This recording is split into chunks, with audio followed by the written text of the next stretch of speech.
And the dirt is gone. So you hoes will understand me. One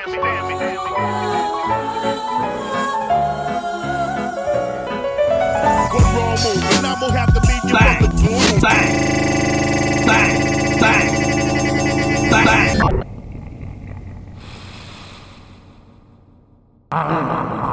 Tournament of Death. Tournament of Death. Tournament of Death. Death. Eva. Death. Me, death. Indeed. Death is a concept. It can come to you at any time, even in a tournament. Death is the concept, tournament is the format. Yes. Wow.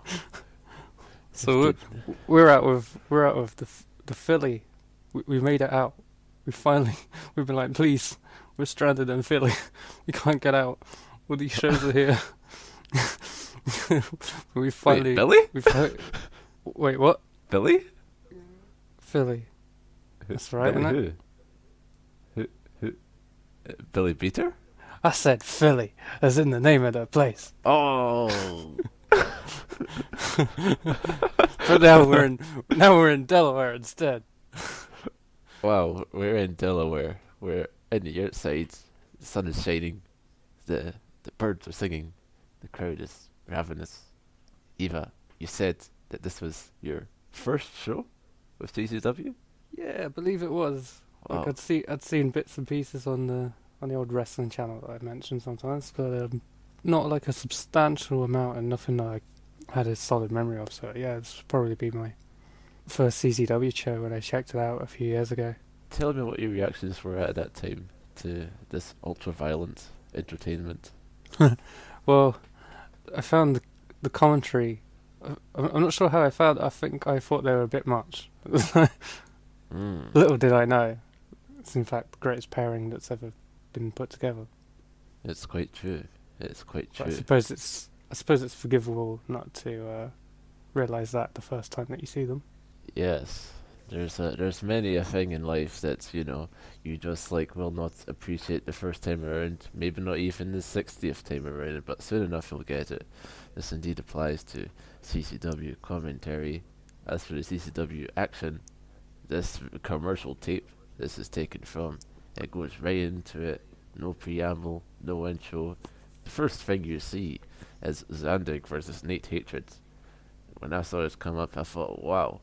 You want to talk about something that could only happen at a tournament, a real dream match? This takes the cake, the wedding cake. Yeah, you're gonna get that dream match between Zandig and Nate Hatred here. Yeah, wedding cake is Ralph's favorite food, Oh, is that so? Yeah, if Dad wants Ralph to get away from him, just leave him alone. He'll just go get Connor. He's got a wedding cake in his pocket. Wow. And I bet you rarely do have a wedding cake in your pocket. That's what I want him to think. Jimmy Washington, he's just a regular now. Yeah, Zandig is back, of course. He's here again. The man, he hit rock bottom, and then he did an epic return, and then he hit rock bottom again, and then he did another epic return. It's just kind of a pattern that he goes through, rock bottom, epic return, rock bottom. Yeah, Eric he's either beating someone in the head from behind or trying to get a sandwich out of a bin or something. I don't know. Yeah, Eric, he sits at this very poignant sort of explanation of what happens, John. Once Zandig reaches rock bottom, there's only one thing he could do, and that's promote a deathmatch tournament. His life collapsed, and so he said, "Let's do a tournament of death for the first time ever." Next time I'm late on a bill, I think I'll just do that. Yeah. I mean, it beats most of the alternatives. What can you say? That's quite true. Yeah, this time tournaments introduced death. Amazing concept from Zandig. Immediately, there's some Zandig's in the ring. He's doing a promo, and people are just saying, "Fuck Rob Black." Man, how did you feel hearing these chants against the Robert Black? I could only really support them. Wow. I was like, and yeah, you go team. Yeah. Team CZ Dub. For their part, John House had reinstated Eric Gargiulo back from suspension. They're both like, who? You know, because they really want to diminish that competition by pretending I don't even know who this guy is. So you know, that's fair enough. And then like Zandig, he gets on the mic. He's like, "All right, everybody, welcome to Hell on Earth." And then after this welcoming to Hell on Earth, he then kind of softens up a bit because apparently, I think there's some people involved in this. Not involved in this, but just people who are trying to pull the plug on this whole Tournament of Death thing. So, he comes in and he gives some motherfucking qualifications to his shit, He's saying this entertainment, we just do this for you. Stay away from the wrestlers. Don't try and interfere in anything what they're doing. Be safe. And also just like, we're gonna fucking like kill each other.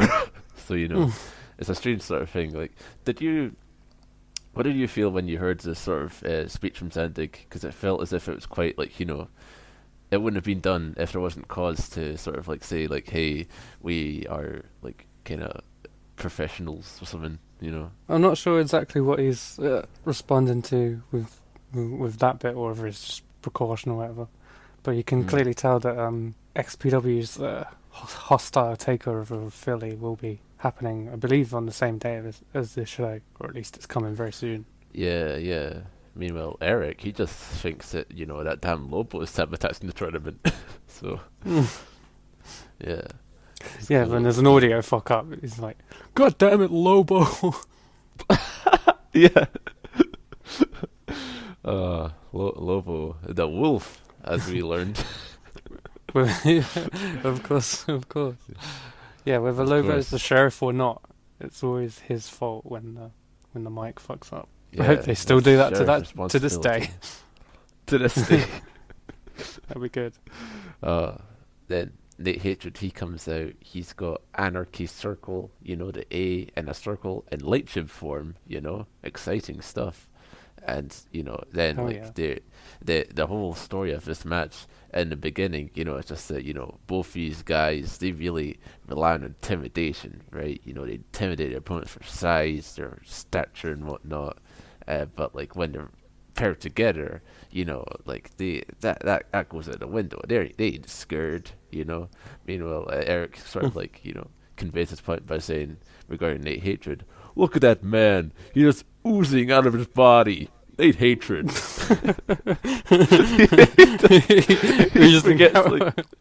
forgets like yeah, he just forgot a very important word in that sentence. The little of this match that we do get, I thought was fucking amazing, didn't you? Yeah, it was a cool little short thing, wasn't it? Yeah, like they just like hit each other with like lariats, and like both of them are so great at it. It's just like fucking take each other out. Oh my god, Gargiulo, right? Gargiulo was suspended last month. He seems very happy to be back because he's talking about Zandig and he's kind of like, "That's the boss. He's my boss. He's my boss. I don't care what the fucking says. It's Lobo." It's great. It's great. There's just a lot of fire in both guys' voices, and then sure enough, Lobo Goon comes out. Oh no! What the heck? Oh no! It's Rockin' Rebel, E Lobo, E Adam Flash, E Danny Rose, E Z-Bar. Tournament ruined. Z-Bar is there too. Oh, come on. And then, they murk the both of the guys. Zandig, he gets wrapped in barbed wire and then, cheered a lot. Then, they have this, fucking great table bump where, Nate Hatred is on a table. Then he just all picks Zandig up, this big lunk of a man, and just, throw him over the top rope. Wow, it's crazy. John, he's this entertainment. And then, Eric is like, entertainment, my ass, that's bullshit. Who do you think he is out there? Tony Soprano? That's what I say about Rock and Rebel. And yeah, so now, this is kind of some strange shit, but I won't question it too much, is that this was meant to be the first round match for Tournament of Death. However, Lobo has decided no, so now Adam Flash will be in Tournament of Death, and so yeah, he just says Flash, you're in now. And then Flash is stands around waiting. Meanwhile, Eric, his narrative regarding Adam Flash, he has a couple of these things throughout the show where he just establishes this narrative that he seemingly came up with himself, Bill Apter style, about just like random wrestlers. And for Adam Flash, it's that he is just like a fucking alcoholic, you know. Like he just says like, "Had you drunk enough earlier tonight? Hey, is it waiting for the waitress? I'll take a Jack and Coke. Make it a double. Make it a quadruple. As a matter of fact, bring the whole bottle." It's ridiculous. I don't know why he's doing it. And then like John Ashford just like, "That was great, Eric." Did you like when Rock and Rebel was on that stick, and the mic's also fucking up on him, and Gargiulo's like, "Can't even talk. Can't even talk."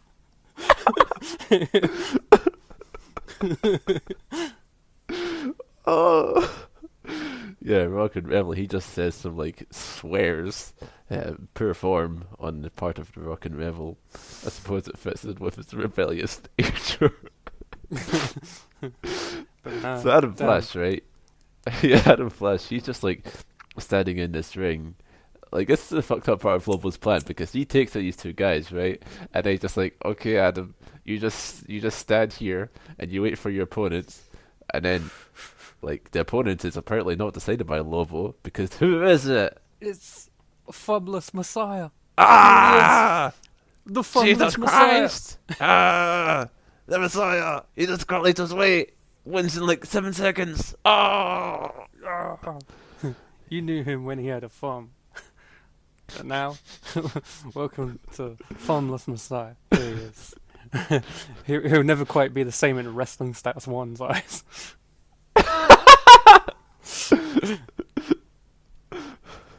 So yeah, of course. This ain't your statistician's Messiah. Of course, Messiah got attacked in his home. People suspect it was Rob Black related, but I don't think it was ever proved. And they cut his thumb off, and they threatened to cut his willy off too, but he got away. He was like, "No, you're not getting a willy." Oh, does it not give you such nostalgia either to think about when we were be covering like fucking answering the challenge and be like with our fucking like earphone microphones being like, "Oh well, yeah, Messiah apparently he gets his thumb cut off," and then now we hear his thumb's gone. They took his thumbs. Wow. They took his fucking thumbs, Tommy. It took his thumbs, Tommy. It took my thumbs. And then he gets to make. This is fucking amazing. That I think is that Messiah, his original plan was to just come to the show and chill with his boys and get drunk. But then he saw this bullshit occur, and he was roused out of his chill position. Now he's fighting. Now he wants in Tournament of Death. Oh my god. Yeah, he's like, "I didn't come here to wrestle. I haven't even got gear." He kind of always looks like he hasn't got gear. Yeah, it's really not different from his usual sort of attire, no. And then Zandig, he challenges Lobo to cage of death, and Lobo, he's extremely angry about this, isn't he? Yeah, he's livid. Livid. Apparently he accepts. Oh my god, what a way for this show to start off. Tournament of Death. Death is already here. Now we get on to some fucking not death at all. Yeah, this is life. This is the cruel inevitability of life. Jesus. It's well, it's the Hardcore Ninjas. Hardcore Ninja 1 and Hardcore Ninja 2. You may remember that you could distinguish them by looking at which one has the fascist logo on them. Well, turns out they both like fascism now, so, there's just no telling which Hardcore Ninja's which now. The Hardcore Ninjas, they're here, back in action, against Green Phantom and Arsenal! Wow, the entire football club. That's crazy. It's crazy. So that means fucking 18-on-2 handicap match. Wow. Oh no, substitutes bench as well. Reserves, youth team. And the fans, of course. So it's probably like millions of people against like two. That's very unfair. Yeah. Crazy how they made this parking lot in fucking Delaware have a home and away section, but you know they managed it. They managed it. Green Phantom and Arsenal, they are from IWS in Canada. The story is that Lobo, he went to Canada. He just fucking loved these guys. So you're just like, hey, you're my boys now. Come on, let's go. And so now they're here. Yeah, Well, they both look like proper scrubs, and you can tell what these two are into from what they're wearing. Green Phantom, he likes weed because there's a weed leaf on his gear. The Arsenal, he likes Lobo because his T-shirt says "I heart Lobo." yeah. It's so good. It's so good. I love it. I love it. One guy loves weed, the other guy just loves Sheriff Lobo. Yeah, but both of them just like addictions that neither can hope to ever discard. So Arsenal and Green Phantom, they're here against the Hardcore Ninjas. Did you like the Hardcore Ninjas sort of getting a like they're back? The Hardcore Ninjas are back. They said this day would not come. It's like they said it never could be done again, eh, John House? The Hardcore Ninjas. Oh, fuck. Yeah, like the Hardcore Ninjas, it's good to see them back, because now they look cooler. They looked kind of nerdy last time. Now, wow, they look crazy. And I think they're cooler because they're both fascists now. you know, it's just not. This is like, Hardcore Ninjas. They're in action here. You know, Arsenal. He's got that I Love Lobo shirt on, and like it's time for the return of one of my favorite Eric Idams. Is that he sees this shirt and he just goes like, "Oh well, go while you do that. Down about 55 cents to get you a cup of coffee down the street."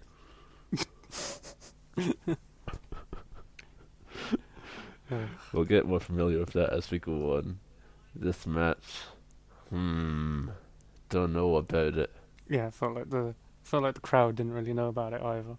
Like the Arsenal Green Phantom, they hit some impactful moves, but the crowd tell them that they still suck after each one. Yeah, that was fucked up. Like I think that I heard that there's a point where Arsenal he gets ace crushed from the top rope, right?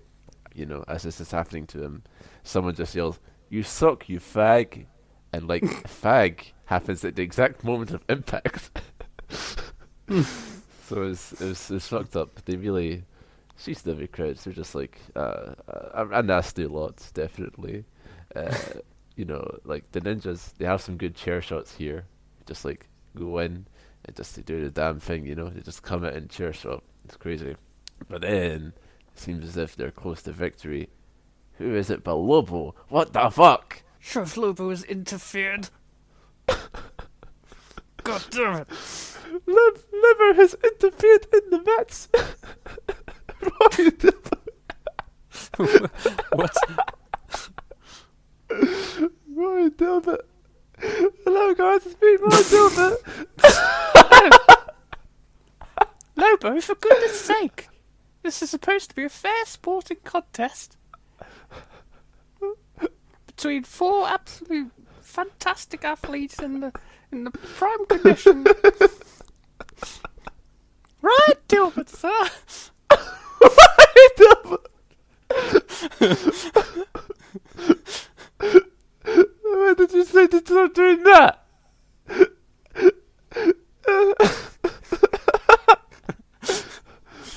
Ryan Dilbert.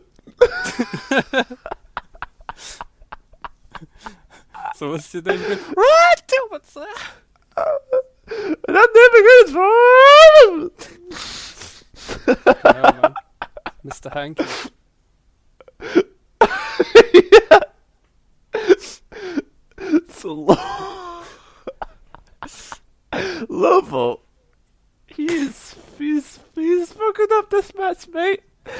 He's having like the fish and chips. We're just gonna keep this up for the entire rest of the show. Wife Peter is the weed whacker. Wife Peter is the artist, and the weed whacker is watercolorist.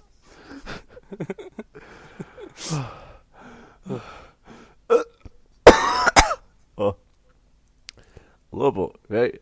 He fucking just fucks these ninjas up. It's crazy. Why does he do this to the hardcore ninjas, Eva? Because he's a jolly mean bastard. I didn't ask you, Ryan. Oh, very well then. I'll be on the merry way. Go on, fuck off, Pipsqueak. Get out of my room. Why do all these people think they can just bust into my room? I just imagine him, like, you know, being like, oh, I guess I'll go off to Gregson. And then, like, as he starts talking about his Greg's order, he just gradually morphs into Rob and is like, I guess I'll go to Gregson and get a fucking swing and sausage roll!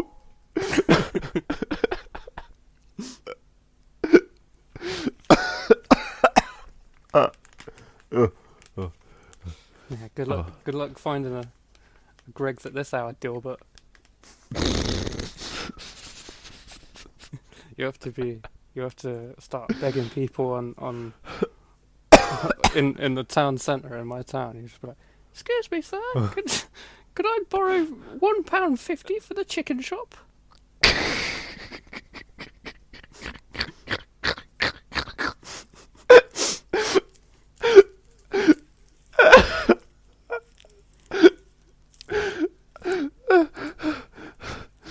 Lobo. Lobo. Oh, that's because Lobo said to crush the hardcore ninjas. All this could have been avoided, Lobo. Yeah, if you just minded your own business.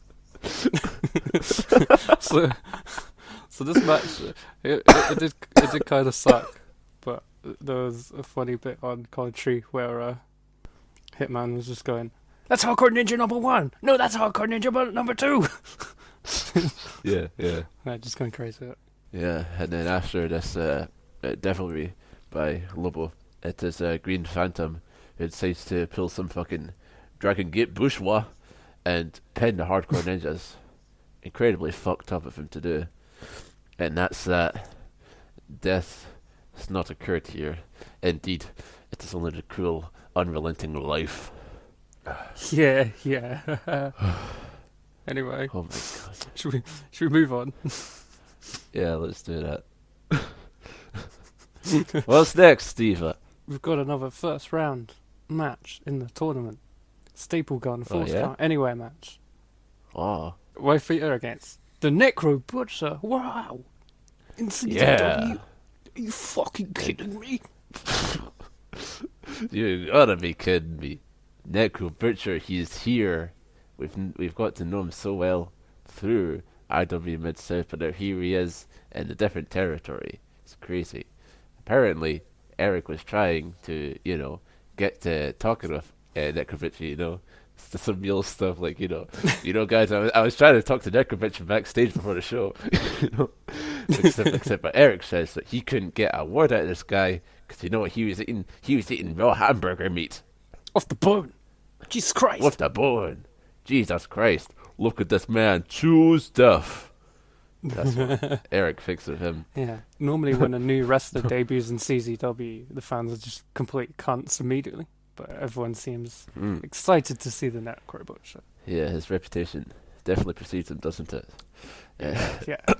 Did they say the BJW Deathmatch title is on the line in this match and therefore like every other match leading to the final? Well, yeah, that's the thing, isn't it? It's just that like the champion is in the tournament, right? So that means that all the matches are therefore for the title, Yeah, and aren't they going like, yeah, well, no one actually cares about that guy, that piece of tin anyway. It's all about bragging. Yeah, man. Jesus Christ.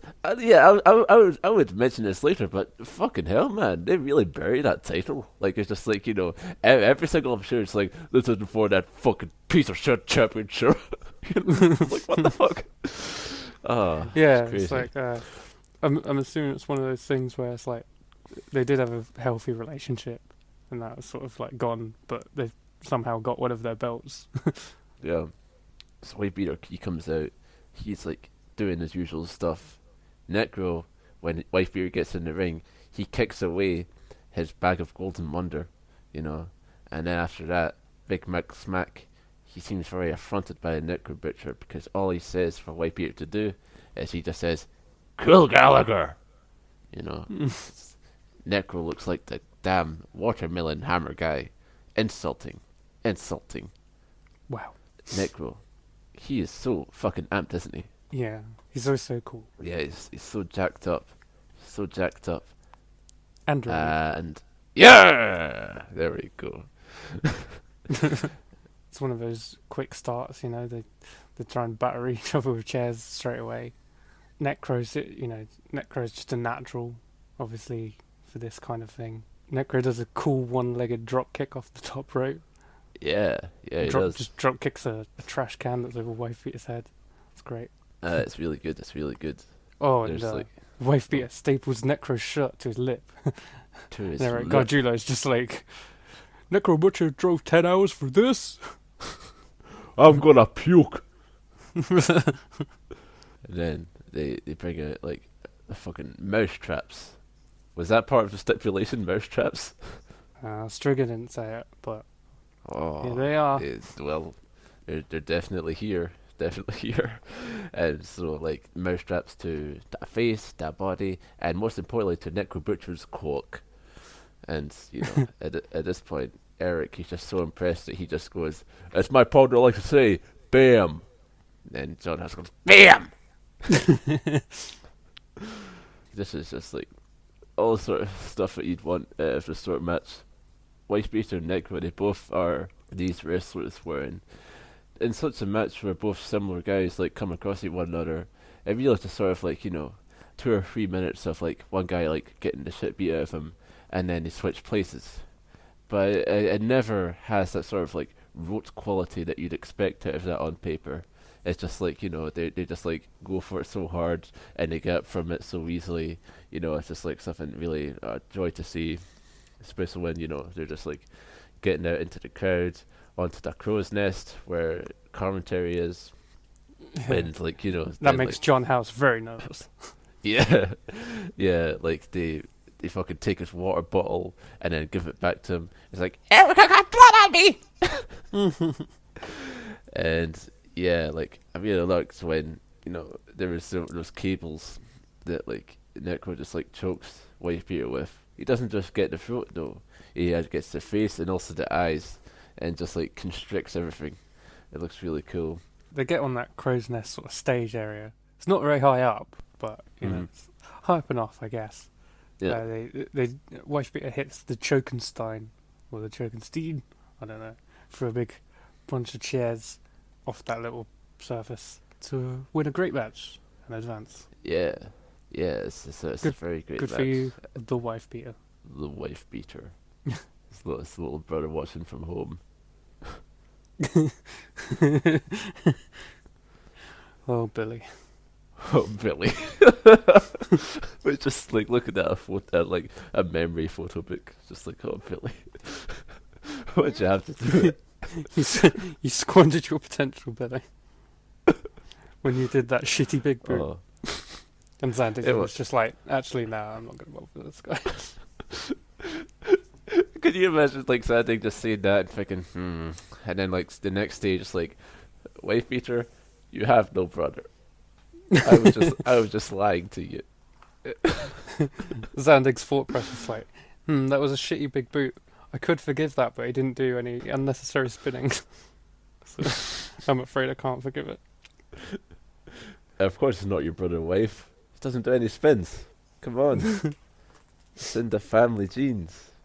Anyway, then get on to the next first round match. It's Nick Gage versus Mr. Insanity, Yeah, Mr. Insanity, Toby Klein. Toby Clay. Wow. Hitman knows a bit about Tony Klein. He says, I know a little bit about Toby Klein. He's called Toby Klein! What investigative reporting by John House. Speaking of that, the stipulation for this match is like fucking like boards with nails on them are wedged in between the ropes and whatnot, right? This is not made apparent to the commentators. So like Eric is like, what do you think those things are hanging up on ropes, John? What about your investigative reporting? And then like, John just goes, well, I was thinking since you were back from your suspension, Eric, that you'll be doing your job. And he just goes, yeah. So, that's him shut down. Back the fuck off. Yeah. That's Mr. you Insanity. Told. Yes, you tilt. Yes, you tilt.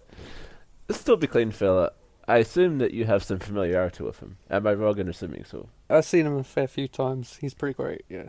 Mr. Insanity. Not as much as I would like to, but I suppose I will start seeing him more often now. We shall indeed. It is said that he is a, I don't know if this is the exact verbiage used, but he's a bit of a dark horse, And you know why? Because he's got nothing to lose. Wow. Meanwhile, all those things that other people have got to lose, he has none of them. Yeah, Nick Gage, he has like fucking, I don't know. That shirt he has on is like quite prized to him. He'd hate to lose it. He might well do so. Oh no. So Nick Gage, he comes out with a hate tube, It's like quite cool. But fortunately, turns out he's the one who breaks it because Toby Klein puts him through it. Crazy. Toby does like, he does like, house, and Yeah. I wasn't sure if that was a Brody thing because Brody does Huss, I don't want to be the linguistics nerd about Huss, but a bit like fucking inexact in my opinion. We'll save that for when we start seeing Jimmy Jacobs. Oh, what the fuck? What about Jimmy Jacobs? Oh, he used to do a Huss thing. He used to just go Huss. Are you kidding me? Jimmy Jacobs? Jimmy Jacobs. I think that was the idea behind it, because he's like, look at him, he's pathetic. And he's going Huss. Come on. Wow, Gabe the genius, huh? I have heard he is a genius. Anyway, we're not talking about Gabe here. We're talking about a different sort of genius. Yeah, fuck off, Gabe. Yeah, fuck you, Gabe. Fuck you, Gabe. John Zandig. Fuck you, motherfucker. wait a second. Wait a minute. Was that Angry Gabe or Dilbert? I don't know. I don't know. I don't know anymore. That's asphalt out there, John. Asphalt. It's bad to land on. We don't have mats like some other companies. If you want mats, go sign up for gym class. CZW. It definitely feels as if it's worked with its place in the card in mind. Given the excess of a deathmatch tournament, you can forgive guys and even just like go beyond that to like sort of like admire them for going really hard in the opening bouts, because overall this is a thing that, it's all about the fucking big bumps, Like it doesn't matter if like you like blow some big spot during like, the first round as long as, you've got something even more crazy, and planned for like the finals, It really harkens back to like that mantra of John Zandig, this ain't nothing compared to next show, just like that sort of thing. With this in mind, this is quite a modestly worked match, I think. The freeze swash happens and it's cool, and then soon Nick Gage, he gets the win over Toby Klein. Mr. Insanity's out, and it's starting to rain. Yeah, it's starting to rain now. Wow. That seems annoying to be in a outdoor crowd. They definitely do seem as if like they kind of, are aware of this, like with how much they bring it up, which is fine enough. It's one of my favorite SWV songs. That's rain. Anyway, Wow. Homeless Jimmy. Homeless here. Jimmy. He's here. He's here. He's Wow. here. Versus. All All he wants is a meal and a place to sleep. Yeah. His shirt says, "Please don't make me kill you." Oh my goodness. There This is, guy's so cool. yeah, he is really cool. Yeah, I'd say this is probably like one of the main memories I have of Tournament of Death, just from osmosis. Where like I just come across like people like saying like, "Oh, I'm gonna GIF like the match where Nick Mondo did a truck bump," you know, and Yeah. like it'd be like, "Oh, here's homeless Jimmy, haha, what a crazy gimmick." And now I finally get around to watching this match in full, and god damn, man, homeless Jimmy's great. Yeah, this is a great match. I Yeah, was really looking forward to this one. Obviously, the spot at the end is pretty iconic. Like, probably one of the most rewinded and replayed clips in their history. yeah, And absolutely. yeah, the rest of this match did not let me down. It's just very good fun. Homeless Jimmy is a very cool character. That it's I think because I know he's not going to be a CZW regular. I'm going to come up with some kind of way through a compilation or something. Like, Where is he a just regular? guys we miss. He was actually in an XPW a lot. Oh, interesting. Around this time. 99 to 2001, he was. Oh, I see. Well then. He also had he had an FMW tour in 2000. Wow. Oh. Looking at his matches, he faced Jado. Oh. Oh my goodness. He teamed with that guy Supreme Oh. from the FMW show. Oh, he's in a tag here against Mammoth Sasaki. Ah! Oh my god, homeless Jimmy! Homeless Jimmy! Homeless Yeah, Jimmy! We've got some homeless Jimmy homework to be doing at some point. I don't know how we're going to do it without a home. He's homeless! Yeah, I'll tell you who's got a contract with a cardboard box. You gotta be kidding me, homeless Jimmy.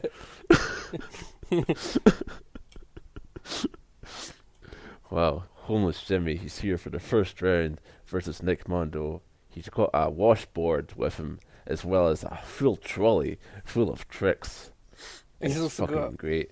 He's also got a funny head twitch going on. Yeah. I Hitman think House that- thinks that he's got fleas. Well, he could be right. Who knows? I with think he's homeless got Jimmy. fleas, Eric!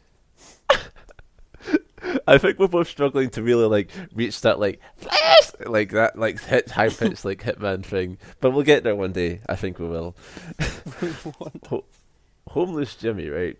He has like such a ferocity to him, where like he just feels as if like he is like just like a fucking warrior in a way, where he's just like fighting you and he wants to kill you, and he'll like just try and kill you with like weapons and whatnot, right? And what really works about this match is that Mondo feels like he reacts to this by just returning it in kind, and as well as that, like Jimmy then subsequently takes like this offense so well, like I'm still thinking about those fucking bumps he take over the top rope, where like he just like goes right over and fucking just eats shit on his own trolley. Just like he goes right into everything, just bumps so well, and just like it's just like really crazy shit, I love it. Like there's a gratuitous Sabu here, like Nick Mondo, he just throws a chair at a grounded Jimmy, and it's just for no reason, and I love it. Hell yeah. Sabu! Yeah. Sabu! And then one day he does a double stomp to the top of Jimmy's head. Somehow he points towards the sky. What could he have in mind? Oh no, they've brought up to the top of a truck, and there's light tubes and tables stacked below. Oh no, this is really irresponsible. Oh no. And Oh then no, he does the assault driver. Oh no, the And he assault wins. driver off of that truck. Off you the know- truck through all the Well- tables well- and shit. While they are brawling towards the truck, towards their fate, the case is being made that homeless Jimmy, his parents don't like him, as then like John Halsey tries to bring Eric in to be like, I know your parents don't like it, but I still believe they let you live in a home. And then Eric just goes, yes, well, that remains to be seen. Very cryptic conversation. But yeah, then this crazy shit happens. Oh my god. Assault driver through the tables, through the light tubes. Like, It really goes so perfectly, doesn't it? yeah. Something about just like how Nick Mondo reacts to it, like he just does this. He gets the pen and he just like kind of like sits in agony for a little bit.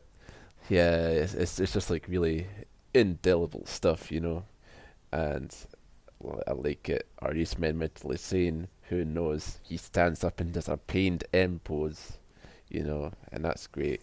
Deathmatch tournament, it's going on, and Nick Mondo's through. So that's great. Oh my goodness. Now, I think it's appropriate to have some more life. Oh no, not fucking life again. You're getting life. It's a damn four corners tag match. Oh no. Oh yes. Oh yes.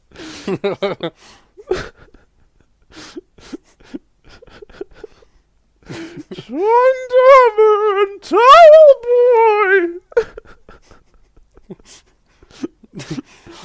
Hey, shut up. I know that's you, Ryan Dilbert. You can't censor me. Yes, I can. Fuck you. Oh. So John Dalmer and his new partner, Towel Boy, the new VD, they're going against like Can you kill a VD with a towel?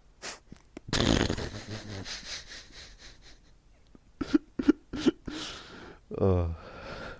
They're going against Sanjay Dutt and Derek Fraser. They're going against the new school, and they're going against the Backseat Boys. All the boys are here, including no such a backseat variety. Towel Boy, he's got Matt Hardy trousers on. What do you think of this look? He has every right to wear those, I suppose. I'm thinking it's quite a fetching look for the Towel Boy. In any case, here come the new school. Oh, their manager is still just the ring announcer, and he just acts as if he has never seen the new school before. Just like ring announces them. They don't acknowledge him, so who knows what's going on with that whole thing, Backseat Boys Who come knows? out, as well as Sun Fraser, but Backseat Boys come out, and then Eric, he really acknowledges the recent babyface turn of the Backseat Boys. He goes, it's lately, and Johnny Cashmere and Trent Astor have been hanging out with the headman as much. And Hamilton goes, they hang out with me all the time. Then this match We also gets find off. out that Eric has written an official column for the program about the rise of the new school. That's right. Oh, I would love to read this column. the program. What the program. fuck? I remember when I went to a WWE live event in April 2010, the SmackDown Revenge Tour, right? I got a program, Right. and all it was fucking in it was like, oh, here's a picture of MVP.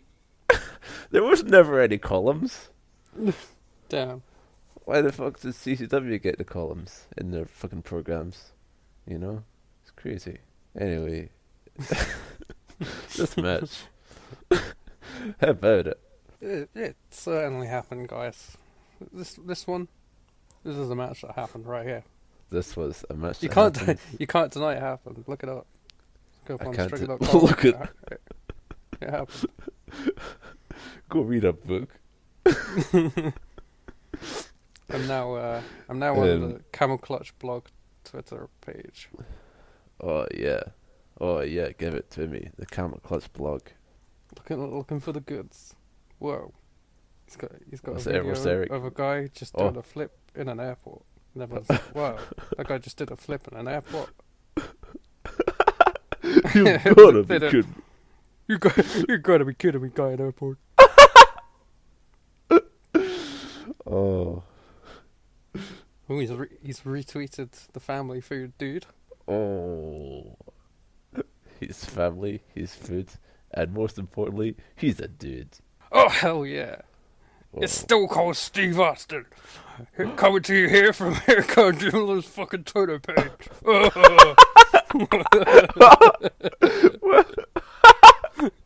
Wait a minute. Wait a minute. Does he's Austin retweeted laugh loads like of that? Just whoa. That's how Stone Cold laughs. You never listen to Stone Cold? Yeah, I've heard him laugh, but I just went. So You ever, you ever heard of Stone Cold Steve Austin? He sounds like, oh! I suppose he does. Yeah, I suppose. Anyway, he does. he's all over Eric's Twitter. Oh, there's RKO out of nowhere. Fuck yeah. Oh, wow. Oh, look at Randy Orton here. But, This is hard. I'm gonna send you this. oh, okay, cool. The way he adjusts his shirt. It's like, oh, I've slightly What? spoiled the buttons on my shirt. Doing that RKO wait. maneuver. Wait a second. Let me see. It's from the official Randy Orton account. Oh my goodness. Wait a minute. Oh. Ah. Oh my goodness. Here, let me start those buttons out there. The legend killer.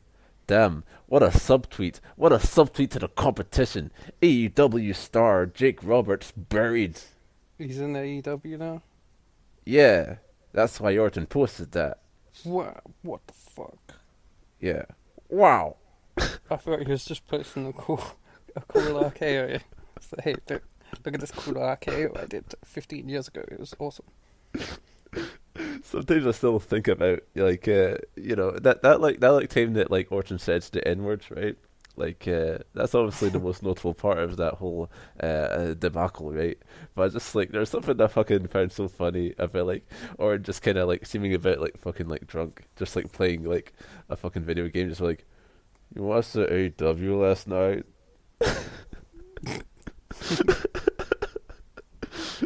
It was fucked up, but yeah. How did we get to Randy Orton? Cause Eric retweeted him. Eric. Eric has also retweeted that guy, Alistair McKenzie, a legend. Oh, it's a a legend. video of Cesaro, Randy Orton, and Brock Lesnar playing football, I believe in Saudi Arabia. Yeah, Alistair McKenzie, the Scottish legend, you know. I'm from Scotland. Wouldn't it be terrible if Baron Corbin was in the main event of WrestleMania?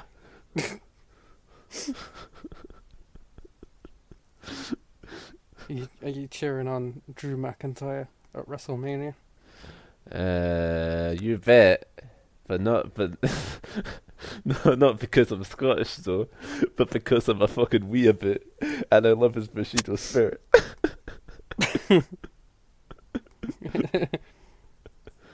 Brock, when I'm in the ring with you, I'll just remember my ring's Russia training and use some commando sambo on you.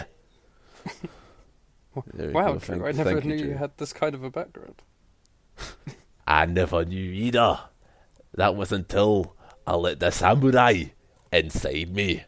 Hakyoi. It sounds pretty gay, Drew McIntyre.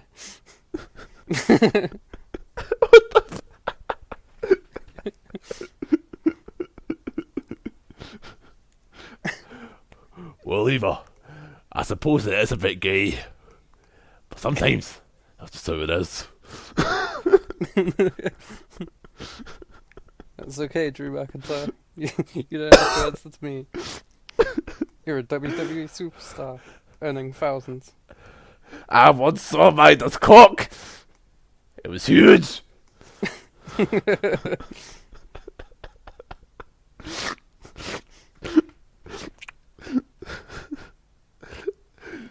Chris Cash, right? Oh yeah, that guy.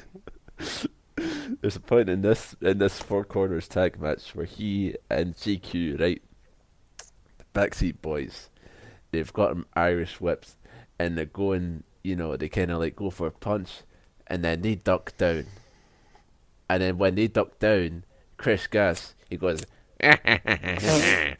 he said Chris Gash. oh, Chris Gas. Sound like you said Chris Gash. Anyway, continue. Yeah, he goes, and then like, you know, that, you know, it's kind of a stupid spot, really. The whole thing of like you duck a punch and then you just stay there, while like you do like oh, I'm going to do something else now. But the stupid laugh makes it all worth it because it's funny. Other than this match isn't particularly good. Kind of just happens, as you said. Dalmer and Towelboy, they have dissension in their ranks, and then like ultimately the Backseat Boys win. You know. Eric says GQ looks like he's gained an extra 10-15 pounds in muscle. One, I'm pretty sure this isn't even the first time he said that. And two, like, again, no, he doesn't. He looks the exact fucking same. Stop saying that. Wow. So yeah, GQ, get the fuck out of here. Go get some protein shakes in ya. It's crazy. Yeah, boy. Yeah, boy. Oh, look at you go. Left row.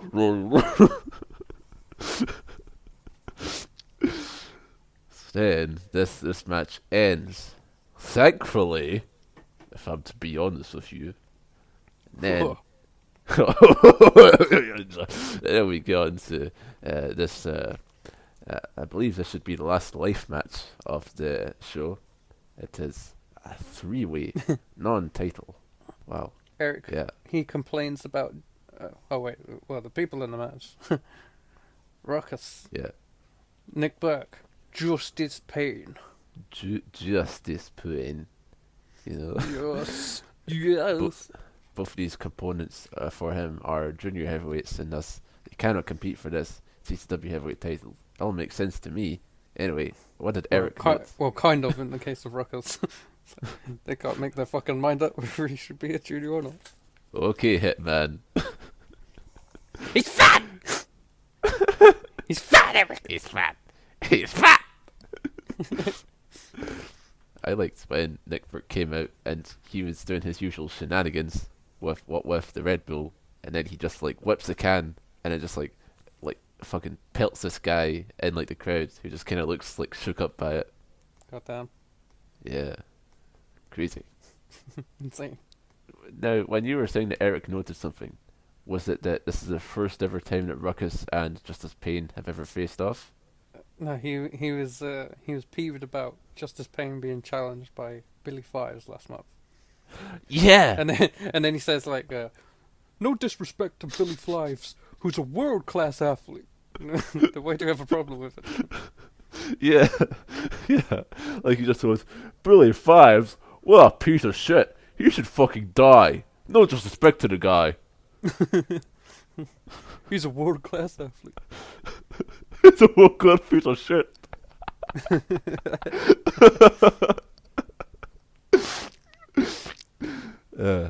It's brought up that Ruckus, he's quite bottom heavy, John says that he's like, he's bottom heavy because like he always lands on his feet. And then like Eric, he just goes, I'll say be top heavy, land on your head. And John goes, no. like a scolding mother, just like no. I like when Hitman says, that's how a suplex is supposed to be done. To Ruckus!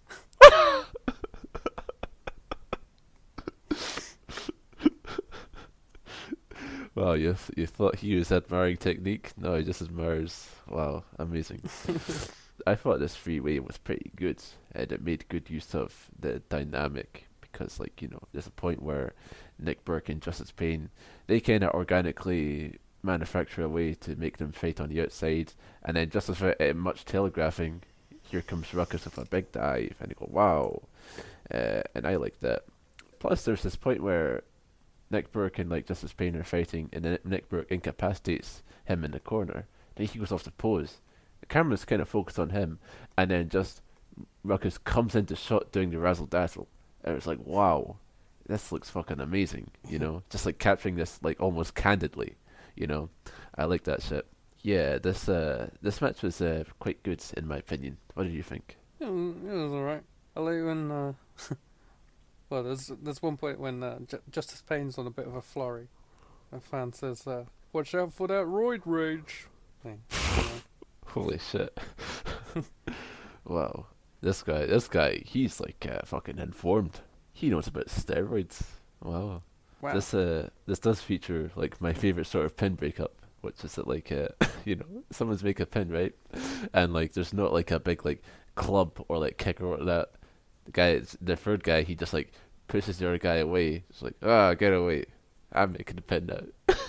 It's not any attempt to like incapacitate the guy. Just like, you fuck off. Hey, why should not fuck off?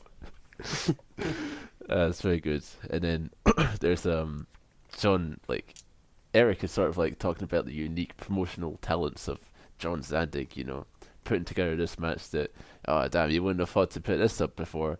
And then like John counters, well, it'd be really unique if it was just Nick Burke and Justice Payne. Why Ruckus? And then like John sort of goes, well, how about Ruckus versus Justice Payne? That'd be terrible.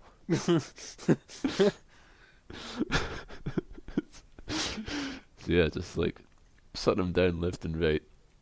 I thought this is good. They have this nice little sort of like spot near the end where poetic Burkus almost happens. Poetic Ruckus gets set up, but oh my goodness, it's Nick Burke instead at the helm, and it seems as if that's going to happen. But then it gets fucking intercepted by Sabu, and then Ruckus.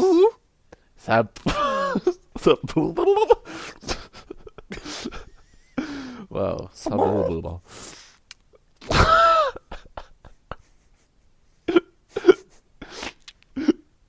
This is we're just going to devolve now into just going like, oh, it's Rob Van versus poetic rock has happened.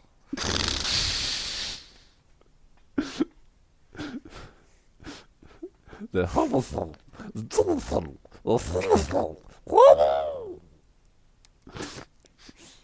Pretty much. Oh, pretty much.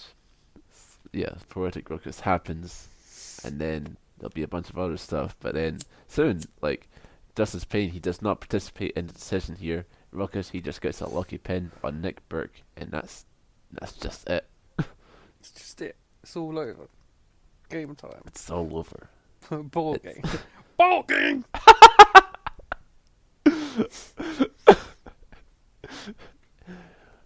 You're looking at an athlete like Justice Payne, Michael. He's like a WWE superstar billing from the top, Michael. A former IWGP CMLL heavyweight champion, Michael. Ball game. It's the only time I'll be able to do that. Drink it up. Are these people trying to slender JBL? I've heard there's been some JBL slender going on.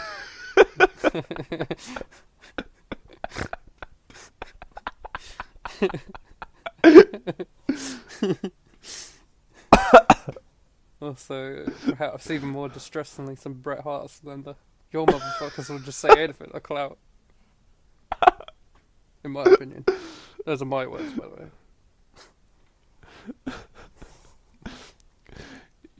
I recently learned about a certain Spanish word. The Lucha Meme show, Chairo Kingdom? Yeah. You ever given thought to what Chairo means? I've not, actually. It turns out, Chairo just means clout chaser. Wow. Yeah. Like, it originated as sort of a word for, like, armchair leftist, right? But then it kind of became a more generalized thing.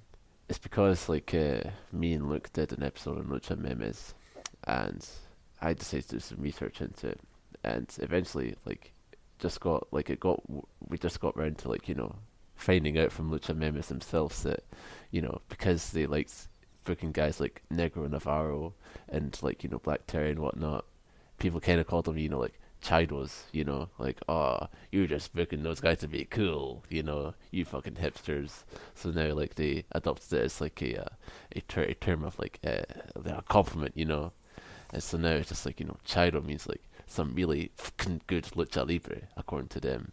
So, yeah, definitely applies to this situation where some fucking Chidos trying to slender the wrestling god JBL. Unbelievable. It is unbelievable. And yet somehow I believe it. What a sad state of affairs. All right. That's the most fucked up part about it. Yeah, did I ever tell you that due to this recent reappraisal of one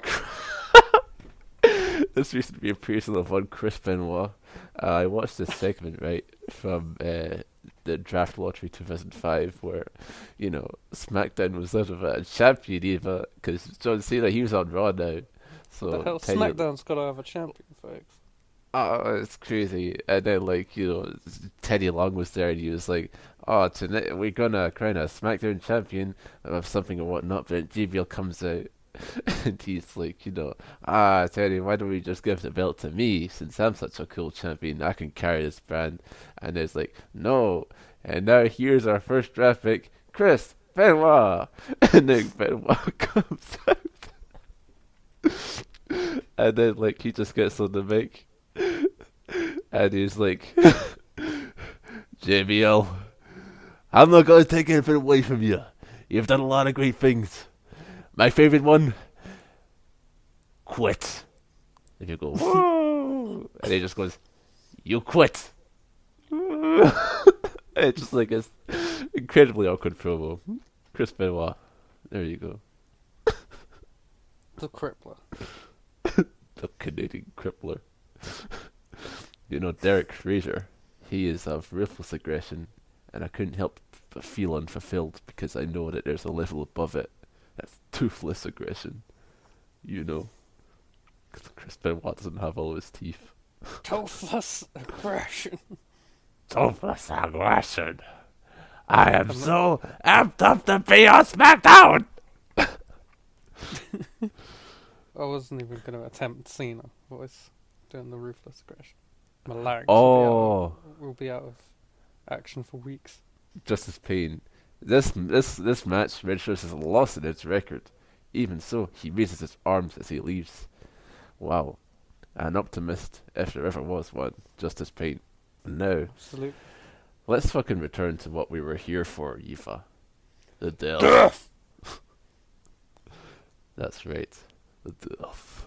We have a semi-final match here. It is a Panes of Glass match.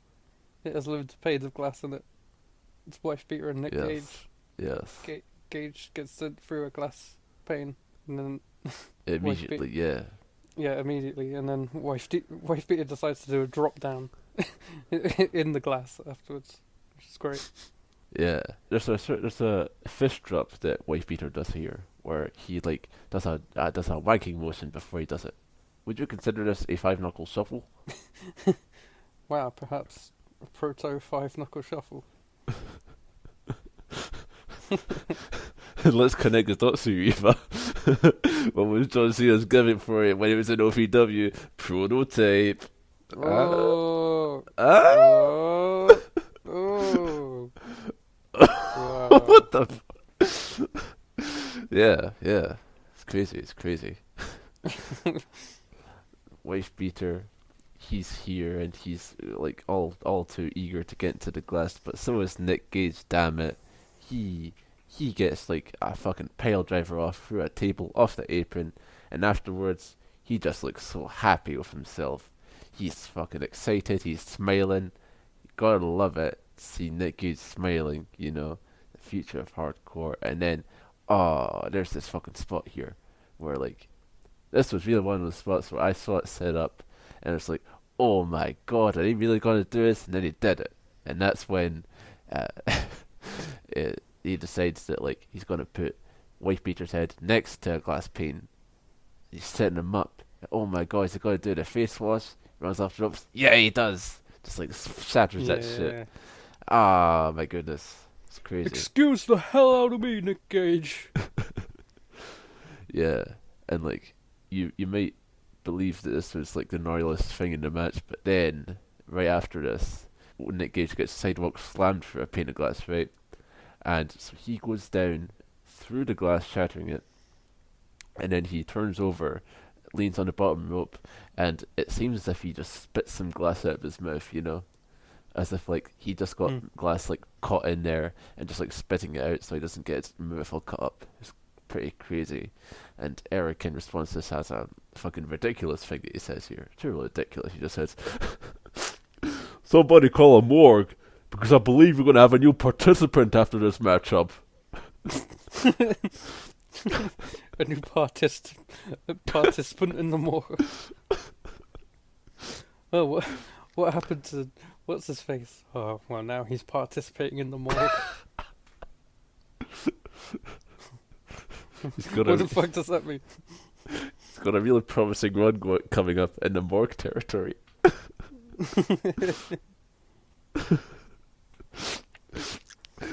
And then after this, there's a toolbox that comes into play, Eva, isn't there? There sure is. Oh, what's Max Mac got for lunch? Who knows? But I'm sure he enjoyed it. Oh. Wait, but was in the box in? Oh no, I can't remember the fucking box. I was hoping Wait, what? you'd tell me. Hey, no, I said that. I said that because, like, Max Mac has this, like, big silver toolbox, and at first they think it's a lunchbox, so they're just like, "What'd Max Mac have for lunch?" But it turns out it's a toolbox full of thumbtacks, right? That's how thumbtacks get introduced into the match. Oh yeah. You know, I was thinking, like, you were thinking 2 steps ahead of me.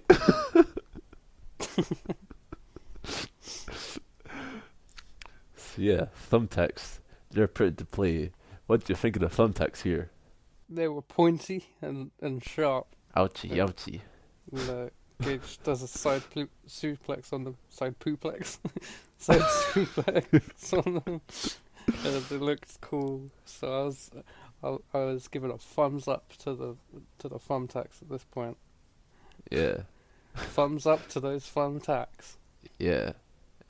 This is an episode of Siskel and Everett where we agree, because the thumbtacks are cool, and then, like, there's a point where I'll give him a thumbs up unless there's one directly pointing towards my thumb, in which case I'll shield my thumb.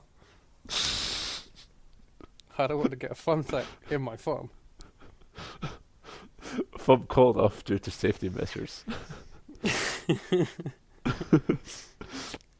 There's a point where Nick Gage has wife beater down on the ground and he decides to start pouring thumbtacks on him, you know, for devious purposes, for a chaos purpose, you might say.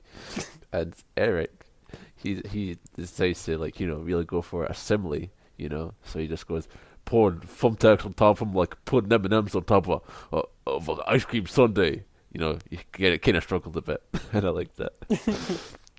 And the reason on he's top doing of it is for an ice cream sundae. He's like, shit, where would I put M&M's? Fuck.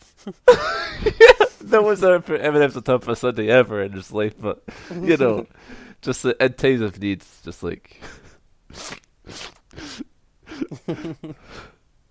yeah, the reason why Nick Gage is doing all this is because he wants to do a frog splash on top of the thumbtacked wife beater. And it's quite nice because after it, he does maintenance on his hands, you know, just make sure, like, his hands are free of thumbtacks, which they are definitely not, so he needs to make sure of that. Then they fucking, like, do that shit where the remaining glass pane, you know, the final one, it's set on, like, some, like, 4 chairs, you know, to make a sort of table of sorts, you know, a glass table. And they sure ain't having coffee on it. And just as I write that note, Eric decides to go, "Nick Gage, the first ever CZW champion, but then 50 cents will get you a cup of coffee down the street." So, you know, serendipity. And then, unfortunately, this that backfires on Nick Gage, doesn't it? Yes. Wow. Yes, it does. How so? Oh, well, you know. You know, shit happens sometimes. I can't remember again. I watched this like 10 days ago, which is when my memory resets, you know. You know, I was having a thought about this recently, where I'm just like, this is always a fucking dynamic we run into. It's just like, you know, you'll be like, "Hey, here's the link to the show. I'll start watching this now." I'm like, "Okay." And then I just like life goes on for me. And then, like, just like, the show's in like a day. I should probably start watching the show. Wow, what a great show. I remember every single photographic detail about it. So yeah, wife beater, right? He does the Chokenstein, or something at Chokenstein, through the glass pane, and pins Nick Cage.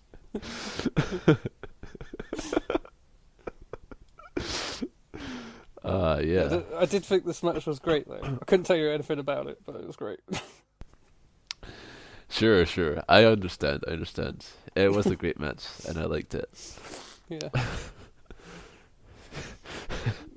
And then we move on to a match that I would say perhaps is a bit more memorable, but I don't want to make any assumptions either. Yeah, I wouldn't, to be honest. Nick Mondo versus Another the thing is Messiah. I always watch these shows in the middle of a weed coma. I'm just deep in the green. Just deep in the green.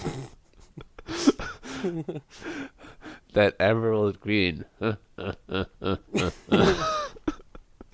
Deep in the emerald green of Noah.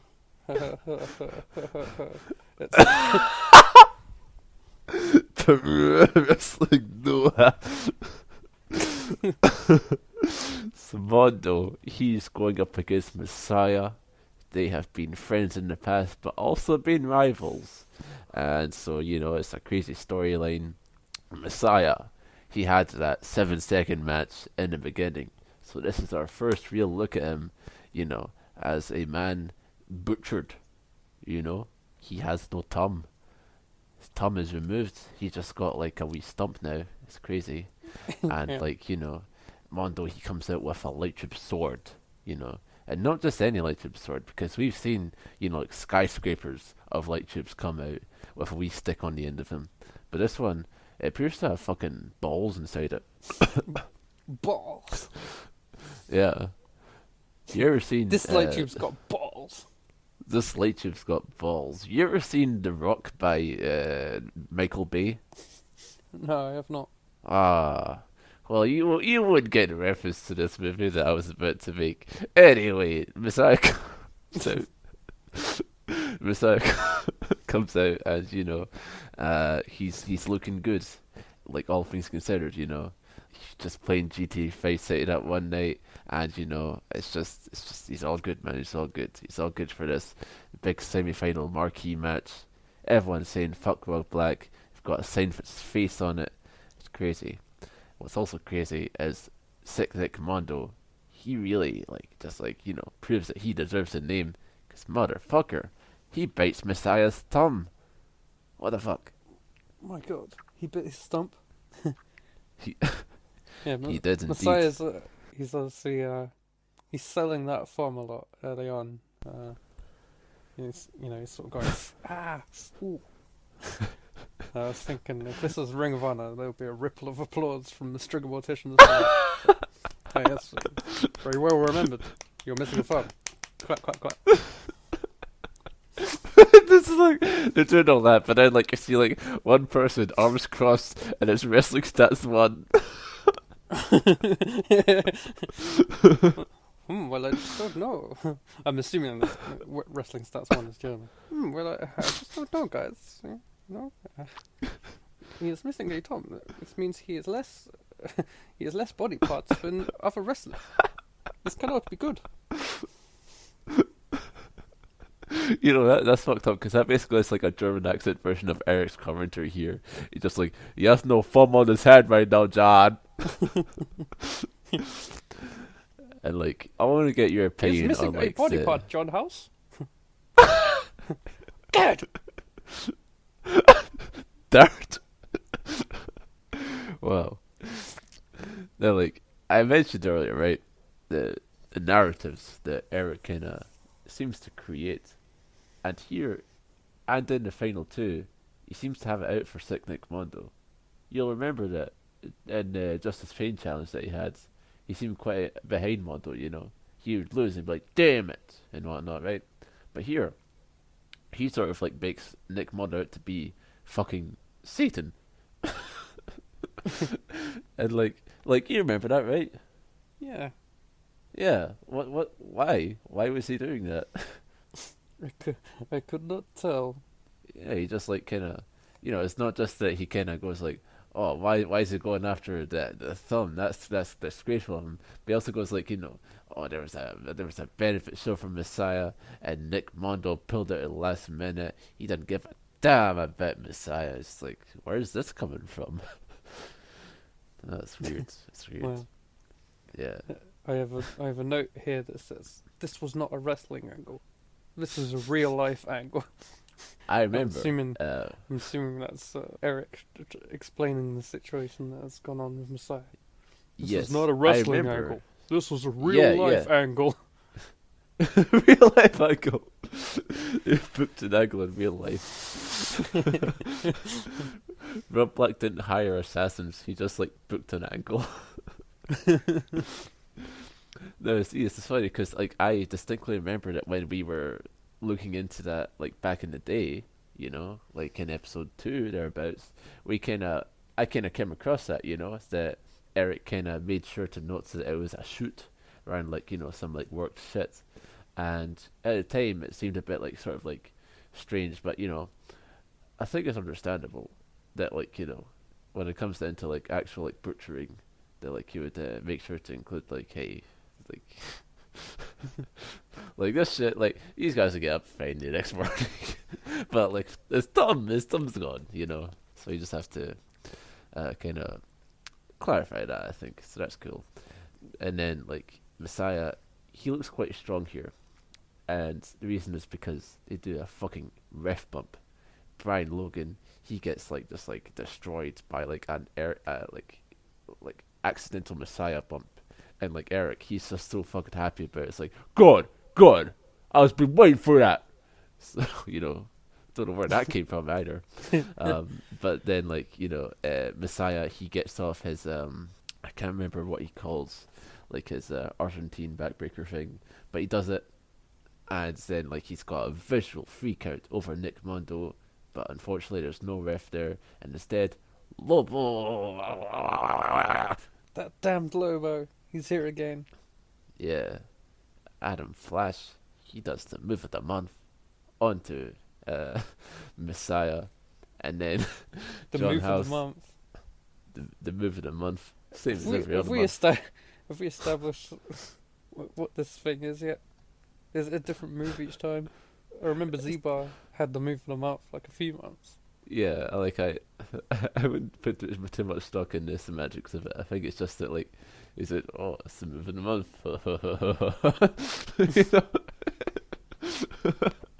My God, they've played me for a fool. Banter. I thought this was scientifically calculated at the end of each month. Like, which is the move of the month? It is this one. You just like, did you mean to lapse into stringer voice there? Was is the move of the month? Oh, Yeah, was it's ist not. das? It's not like cage match where you have the strictly followed wrestler of the month. You go and say like, oh, today it is Chris Brooks, very good in DDT. No, unfortunately not. Adam Flash, he's no Stringer. That's definitely to be sure. John House, It's no struggle. he cracks wise about this whole thing, because he goes like, "Oh, they gave him the thumb breaker," and then Eric just goes, "Oh, you're funny. Oh, you're funny."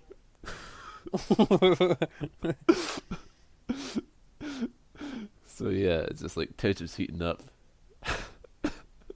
Yeah, and I suspected that this would be a favorite part of the match for you, who makes a big return to save Messiah. It's Zandig. He's come from rock bottom to make an epic return.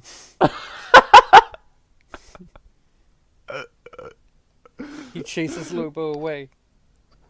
But oh no, chases Lobo away. then Mondo does an assault driver for a controversial win. Make me sick.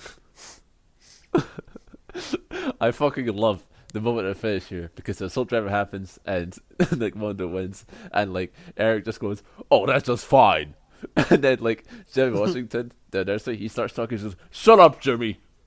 Just like he's fucking raging. And then Messiah, he gets a send off. Gets applause. It's great, really cool. We love the Messiah. We love his tenacity, his passion for life, and also how much he loves taking down Rob Black's wife. He fucking Oh loved yeah, and he fucking loved it. Oh, beautiful. And now we have but one more death before us. It's the final of this Zandig's Ultraviolent Tournament of Death. Tell me, Eva, what's going on here? It is our final. It is a 200 light tubes barbed wire match between Wife Pizza and Nick Mondo. Nick Mondo, he comes out once again, and this time he has a bucket, right? And he sort of like goes to the crowd and like pushes it out to them, so as to say, "Hey, come reach inside my bucket." And then like touch my bucket. There's this fella, right? He looks quite like a young Roger Ebert, and he gets this bucket pushed in his face, and he looks kind of fucking nervous about it, like I don't know if I want to reach into this bucket, Nick Mondo, but he does anyway. And turns out what's inside the bucket is salt. If you like get a damn paper cut and then you put salt in it, ow, I bet. Yeah. Well, I don't need to bet. I've fucking had salt and wounds before, and it's like owie yowie. So I make the that fucking Firefly Funhouse sound. But yeah, then Wife Beater comes out. Tell me what he's got in his back pocket. He sprints out with a fucking weed whacker on the go, mate. On the go.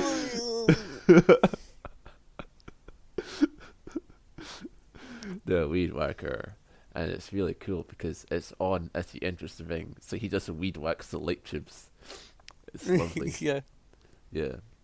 Now this match gets started, and Eric, his monologue here is sort of thinking about this from a historical context, thinking about Wife Beater's win-loss record in 200 light tube death matches and whatnot. Right? He just like giving us like some real thought. Wife Beater's first move is to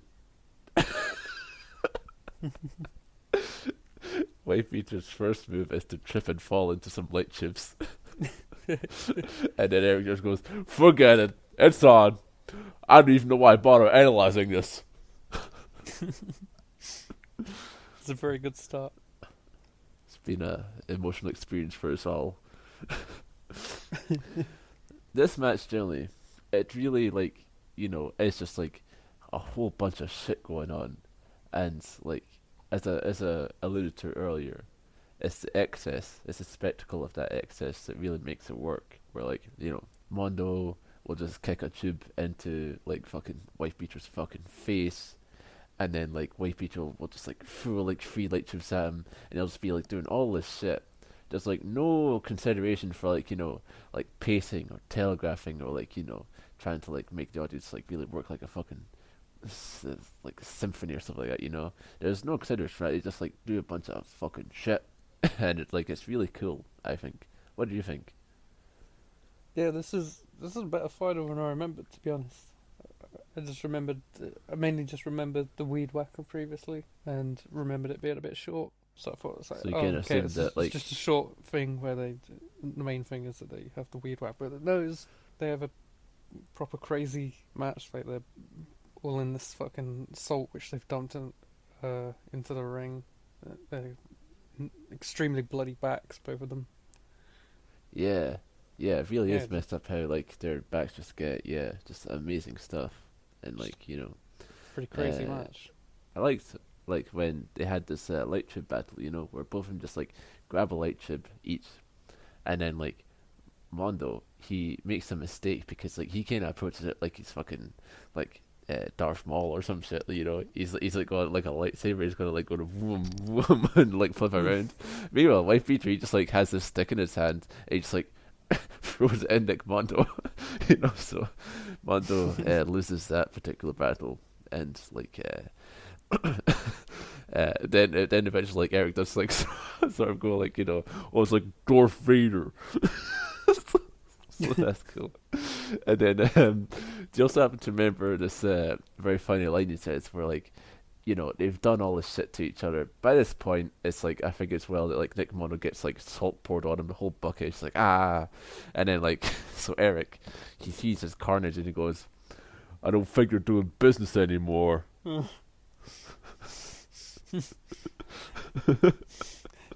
They're shooting.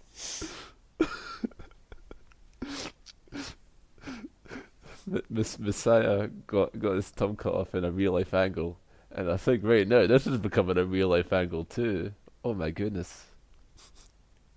That's the one thing you don't want in your life, a real life angle. It's too true. It's too true. Like if a wrestling angle just plays out in your real life. Yeah, I hate when that happens. Yeah. Oh. You go to work and your boss is just like cutting a 15-minute promo about what he did last week. That applies to so many people's realities more than you think.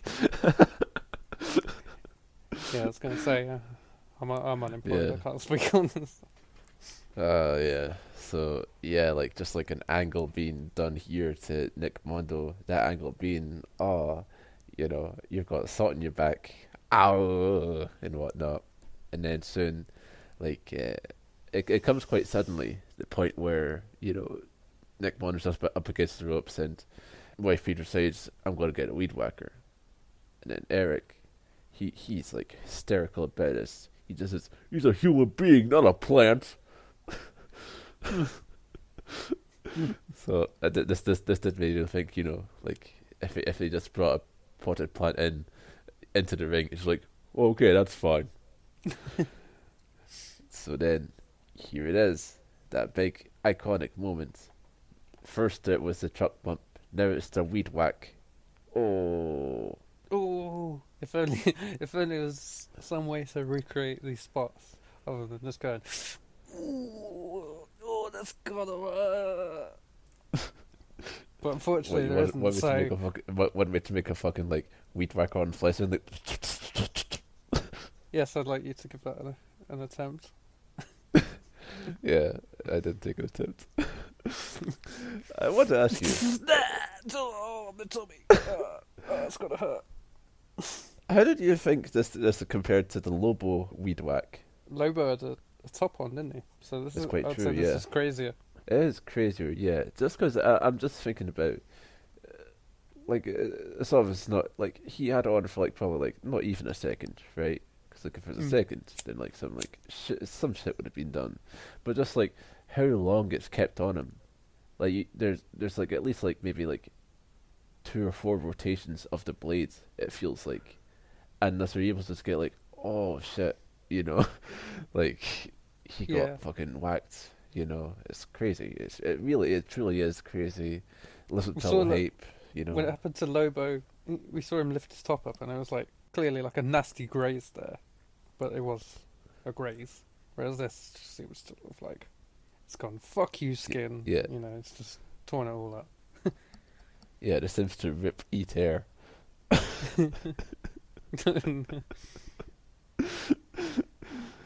The weed whacker happens, and then wife beater, he makes a cover, he gets the free, and you know what? CZW theme starts playing. Hell yeah! Oh, Wait, you mean the CZW theme? yes. The one that the theme of CZW? Yes. Oh shit, that's my emails, not YouTube. You mean the the theme tune for the wrestling promotion known as CZW, which begins Yes. "Lay the law once again, prepare for war." Yes. All right. Well, hold on, because I have a surprise for you, my friend. This is going to blow your fucking mind.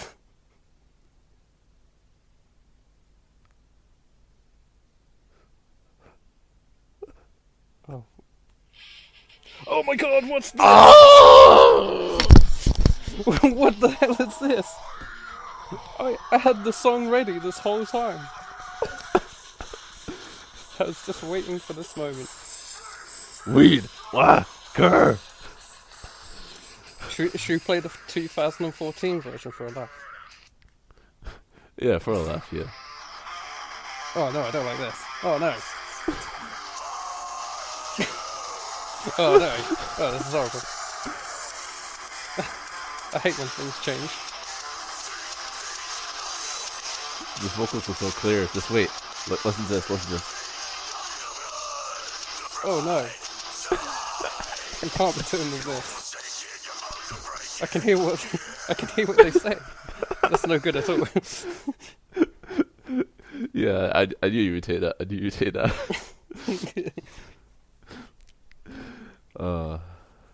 Yeah, You're not supposed to hear what those words are. You're supposed to just go.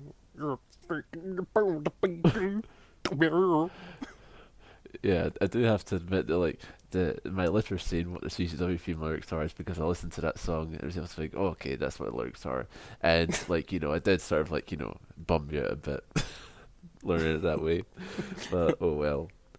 So the CZW theme, it plays right as the pinfall happens, and I really wasn't expecting it, so I just hear it, and it's just like, oh my fucking god, CZW, I love you. Wife beater, he wins. Death, he's attained it. He's tempered it. Eva, he's the winner for Tournament of Death. And he's got that piece of shit championship. he's got that goddamn piece of tin. The goddamn piece of tin. And then him and Nick Mondo, they decide to hug. And then all seems well. I bet even that hurts. Hugging. Yeah. Yeah. And then Toby Klein, Mr. Insanity, and homeless Jimmy, they come out to Wait, attack them. Homeless. Homeless Jimmy. They come out to attack and spoil the party, but then the Hate Club come out to save, and then they, give their appreciation to these fine athletes, these freaks of warriors.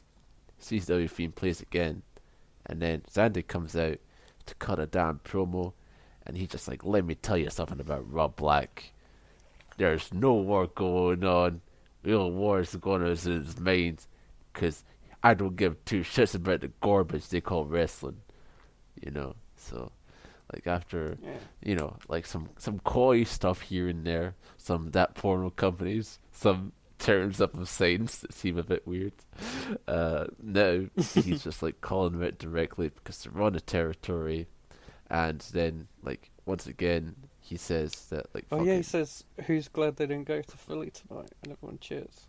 So yeah, the hostile takeover must have been the same day. Yeah, it must have been. We will watch that hostile takeover show eventually down the line, not too long. So is it up anywhere? I wrote it down, so I presume I must have found it somewhere. Well, okay then. Zandig, he says that like XPW are small potatoes, and it turns out so was this, because you know what? This is nothing compared to if you come on the 19th or whatever, Like I fucking loved it. That was how you fucking hyped up this show, and just like everything, everything you said in the past is nothing. It's always about the next show. Like that's so fucking charming to me. And then shows replays of everything as it does for most of the matches here. And then like Modern and like Zandig, he's got his boys Wife Beater and Nick Mondo. He's showing off their backs, showing, oh, look at these backs. he goes like, oh, I don't think there was one winner. I think there was two winners. I think there was three winners. I think there was four winners. It's like, everyone's a winner if you wrestle in TCW. And then like especially Zandig. Especially He also Zandig. competed in the tournament. He is a winner. Now, this is a fucking like terrible decision by Zandig here, and that is he hands it off to fucking Nick Mondo to finish the promo. Are you kidding me? Well, I thought he did his best, and then Wife Peter does a fart noise and flips off the camera, just as it's going, which was great. Yeah, this is something I hadn't really given thought to beforehand. Was that like Max Mac does all the talking for Wife Beater, and so Wife Beater he is mute. Like, like Max Mac he does some talking after Nick Mondo just kind of like poops. Max Mac after this he like does some talking about this and that, and then like Wife Beater just staring at the camera, and I'm kind of thinking, oh, is he mute? Will he say something? The Wife Beater, the Tournament of Death champion, and he just goes and then leaves, and that's the show over. What a fucking good ending. Yeah, what a good time the show was. Yeah, it was great. I loved it. CZW. What did you think of this compared to No Excuses? More death. More More death. more less life. death, less life. Yeah, the ratio is a lot more skewed towards death on this show. It's true. It's true. What's the next CZW show that we'd be doing? Our next one is Jersey Reinvasion. I assume that they'll be in Jersey for that. Oh, have we covered a Jersey show before for CZW? I don't think so, because I think we've only seen them in like 4 venues. There's wherever they were at for Best of the Best one. Yeah, There's obviously the standard one they've been most of the year. The other Yeah. one that was somewhere else in Pennsylvania, and now this. yeah, and then that was Delaware. So, Yeah. that's a strange new times for CZW. I feel as if the whole thing of bringing up XPW and sort of having that like invasion, like that war going on, it feels as if it's almost like a sort of like marker that stuff is going to change. That we've had this standard of CZW that we've grown so accustomed to, but now stuff is going to start changing in ways that perhaps we will lament. Who knows? Perhaps. So, who knows? It does feel like it's lit a fire under Zandig, which is certainly a good thing. Yeah. We shall Of see when. if this is considered a turning point. I think we're still Yeah. a lot of fun with 2003 though. Yeah, I bet. And even Eric From the says little I it. do know about the CZW in 2003, I think we're all right for another year. Yeah, I think it'll be a good time. And just like Eric says, I'm also looking forward to Tournament of Death 2 2003. You know, it's fucked up. All throughout, he's just like, my god, this is sick. Make me want to vomit. But then, like, once all is said and done, like, he's just like laying up to buy tickets for the next show, Crazy. His moral compass is I fucked can't up. wait to see what kind of awesome bump they do. Oh, unbelievable. That Yeah. was another thing that I was thinking about through this whole show. Like Nick Mondo is just like talking to everyone backstage, like, so why did you get into this business? Like, he's like thinking about his future documentary. He's like, so why did you do this, wife beater? I don't know. Yeah. The weed record bump was just something that I wanted to do, Like I decided that I'd record this whole documentary. Where the start of it, I just go, well, let me explain to you why I took a weed record to the stomach. And then after like a fucking hour of just documentary, I just go, well, I just wanted to do it. It's me, Nick Mondo. That's just how I normally talk. Fucking hate Nick Mondo. He's You what? so fucking boring. You hate him? Not as a wrestler, but just like, as a personality. Like he can be like so fucking like, why can't he be better at talking? Yeah, I suppose that's what you mean. Your summaries on the show. Oh yeah, I almost forgot that I made those, but yes, I did indeed do that. CZW, Tournament of Death, it's passed, and we've spent 2 hours on this show, just like giving you the deep and down and gritty. But when it comes down to it, Eva, that's not what captures the true essence. Instead, No. what captures the true essence is, the feelings You from making the heart. a noise for each match for about 1.5 seconds each. That's what really It's quite true. captures the essence of the show. It's quite true. It's quite true. Thank you. Thank you. Here are my summaries of Tournament of Death 1 in match order.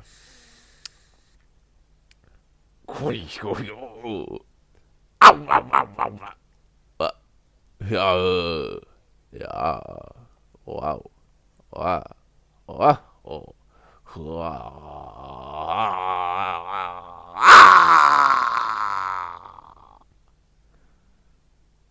Cool. I'll do mine now. Yeah, it's I've time gotta do- for yours. It's time for yours, Right. which are done just like on the fly. Hey, I just go out there and I call it in the ring. Down at Broken Skull Ranch. These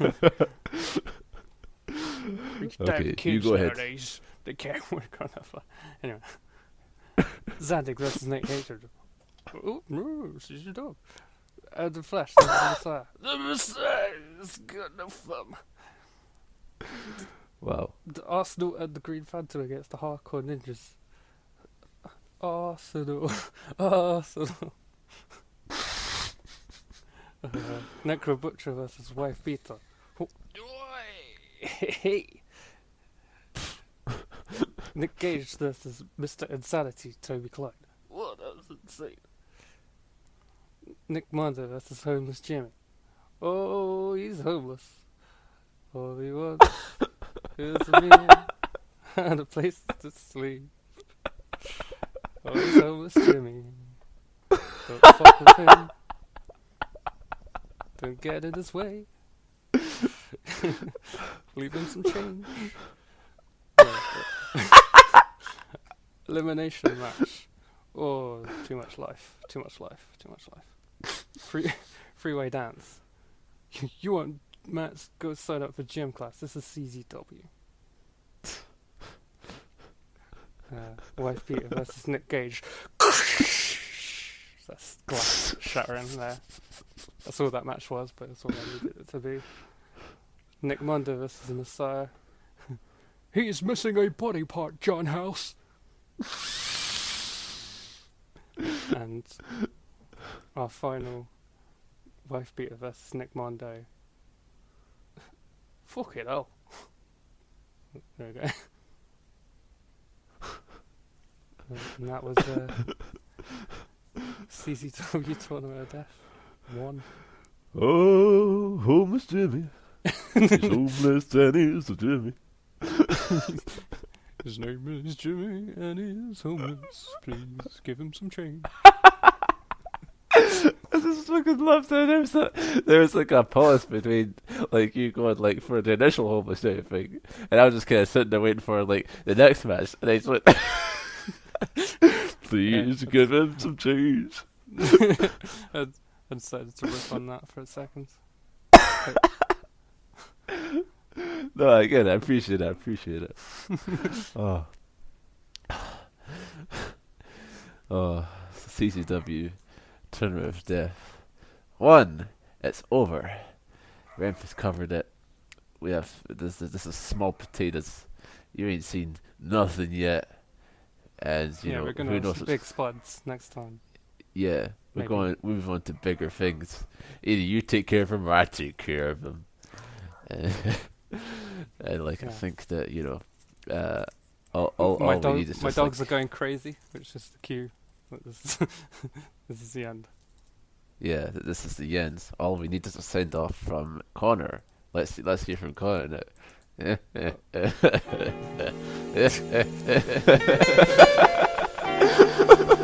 There is nothing I wouldn't do for you.